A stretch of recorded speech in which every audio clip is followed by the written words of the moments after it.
జగన్ గారికి అంతర్జాతీయ స్థాయిలో గుర్తింపు లభించిందండి.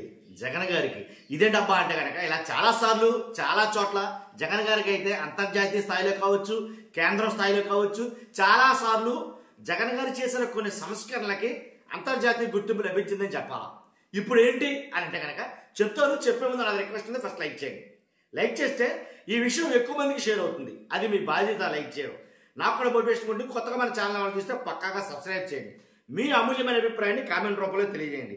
జగన్ గారికి అంతర్జాతీయ గుర్తింపు లభించిందని ఎందుకంటానంటే, ఎవరైతే నిరోష అనే విద్యార్థి ఉన్నారో తాను చేపట్టినటువంటి ప్రాజెక్టు ఆర్బీకే ప్రాజెక్ట్ గురించి, ఆర్బీకే వ్యవస్థ గురించి, అదే రైతు భరోసా కేంద్రాల వ్యవస్థ గురించి తను ఒక ప్రజెంటేషన్ అయితే సమర్పించింది. తను ప్రజెంటేషన్ అది కూడా ఎక్కడంటే కనుక ఏదైతే ఇంగ్లాండ్లోని బర్మింగ్హామ్ యూనివర్సిటీ ఏదైతే ఉందో ఆ యూనివర్సిటీలో నుంచి బెస్ట్ ప్రాజెక్టుగా ఇది ఎంపికైంది.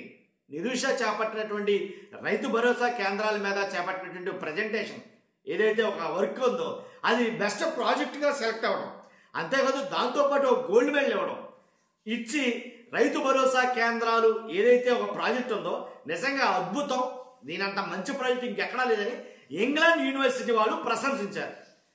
గోల్డ్ మెడల్ ఇచ్చి మరీ ప్రశంసించారు. కాబట్టి ఈ రైతు భరోసా కేంద్రాలు జగన్మోహన్ రెడ్డి గారు తీసుకొచ్చినాయి. అలాంటి రైతు భరోసా కేంద్రాలు ఇప్పుడు ఏమవుతాయంటే కనుక నిర్వీర్యం అయిపోతాయని చెప్పాలా. వాస్తవానికి 10,778 రైతు భరోసా కేంద్రాలని జగన్మోహన్ రెడ్డి గారు ఏర్పాటు చేశారు. ఎందుకంటే రైతు ప్రభుత్వం అని జగన్మోహన్ రెడ్డి గారు, రైతు పక్షపాతి అని జగన్మోహన్ రెడ్డి గారికి పేరు ఉంది, దాంట్లో ఎలాంటి ఒకటి లేదు. కానీ రైతు కోసం ఎంత చేసినా ఏదో చేయాలని తాపత్రయపడేవాడు జగన్ గారు. కానీ అందులోంచి పుట్టుకొచ్చినటువంటి ఆ మదనంలోంచి పుట్టుకొచ్చినటువంటి ఏంటి ఒక మానస పుత్రికలని చెప్పాలి జగన్ గారికి ఇవి రైతు భరోసా కేంద్రాలు. ఈ రైతు భరోసా కేంద్రాలని ఏంటి 10,778 ప్రతి ఒక్క రైతుకి, ప్రతి ఒక్క గ్రామంలోనూ, ప్రతి ఒక్క మండలంలోనూ, ప్రతి ఒక్క నియోజకవర్గంలోనూ అందుబాటులో ఉంచాలనే తాపత్రయంతో ఏర్పాటు చేశాడు. ఈ రైతు భరోసా కేంద్రాలు చాలా బాగా పనిచేసినాయి చెప్పాలి. ఎలా అంటే రైతులకు ఇచ్చే ఇన్పుట్ సబ్సిడీ కానీ, అలాగే రైతులకు ఇచ్చే సబ్సిడీ విత్తనాలు కానీ, అలాగే రైతులకు ఇచ్చే సబ్సిడీ ఎరువులు కానీ, అలాగే ఆక్వా ఫీడ్ కానీ, అలాగే ఎరువుల దానా కానీ, ఇలా ఒకటి కాదు రెండు కాదు రైతు భరోసా కేంద్రాల నుంచే అన్ని డిస్ట్రిబ్యూట్ అయ్యాయి. ఏమైనా కావాలంటే రైతు భరోసా కేంద్రం దగ్గరికి వెళ్ళేవాడు, అక్కడ అన్ని సమాచారం అన్నిటికి అక్కడ సమాధానం దొరికేదని చెప్పాలి. అలాంటి రైతు భరోసా కేంద్రాల నుంచి ఇవన్నీ వెళ్ళాయి. కాబట్టి కేంద్రం అసలు వాస్తవంగా జగన్ గారు ఏర్పాటు చేసిన ఈ ఏదైతే ఈ ప్రాజెక్ట్ ఉందో, ఈ పథకం ఉందో, రైతు భరోసా కేంద్రం అనే పథకం ఉందో, జగన్ గారు ఏర్పాటు చేసిన ఈ పథకాన్ని మొత్తం దేశవ్యాప్తంగా చూసిందని చెప్పాలి. వాస్తవం మాట్లాడాలంటే కేంద్రం పిఎం కిసాన్ సమృద్ధి కేంద్రాలుగా పేరు మార్చి వీటిని ఇంప్లిమెంటేషన్ చేయడానికి ప్రారంభించింది దేశం మొత్తం.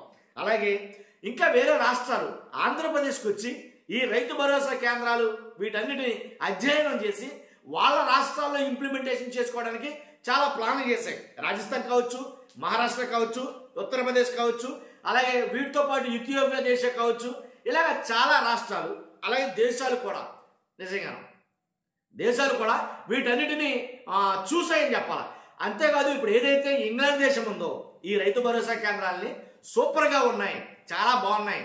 వీటిని డిజైన్ చేసిన విధానం కావచ్చు, ఇవి రైతులకు ఏ రకంగా ఉపయోగపడతాయి అనేది కావచ్చు, చాలా బాగా వీటిని డిసైడ్ చేశారు అని చెప్పేసి నిరోష ఎవరైతే నిరోష ఉన్నారో ఆ నిరోష సమర్పించినటువంటి బెస్ట్ ప్రాజెక్ట్గా ఎంపిక చేయడం, తనకు గోల్డ్ మెడల్ ఇవ్వడం.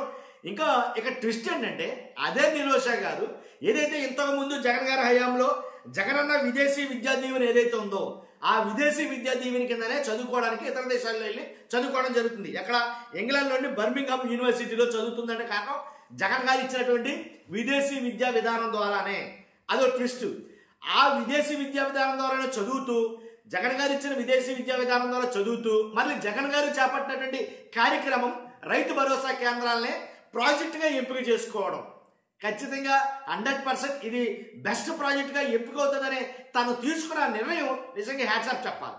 కాబట్టి మన విద్యార్థి ఇంగ్లాండ్ దేశంలో బర్మింగ్హామ్ యూనివర్సిటీలో గోల్డ్ మెడల్ సాధించిందంటే సామాన్యమైన విషయం కాదు. అది కూడా ఆర్బీకేల్ని బెస్ట్ ప్రాజెక్టుగా ఎంపిక చేయడం. కాబట్టి నిజంగా అందువల్లనే ఇక్కడనే కాదు చాలా రాష్ట్రాల్లో చాలా చోట్ల ఈ ఆర్బీకేలు అసలు నిజంగా ఒక సంచలనం సృష్టించాయని చెప్పాలి. ఎందుకంటే రైతు భరోసా కేంద్రాలు అనేది ఆ ఆలోచన, ఆ థాట్ అనేది నిజంగా వండరని చెప్పాలి. కాబట్టి దాన్ని ప్రశంసించడం ఇప్పుడైనా కదా, చాలా చోట్ల చాలా ప్రశంసలు అయితే కనుక, చాలా సత్కారాలు అయితే కనుక అవి రావడం జరిగింది. అది నేను చెప్పలేకపోతుంది.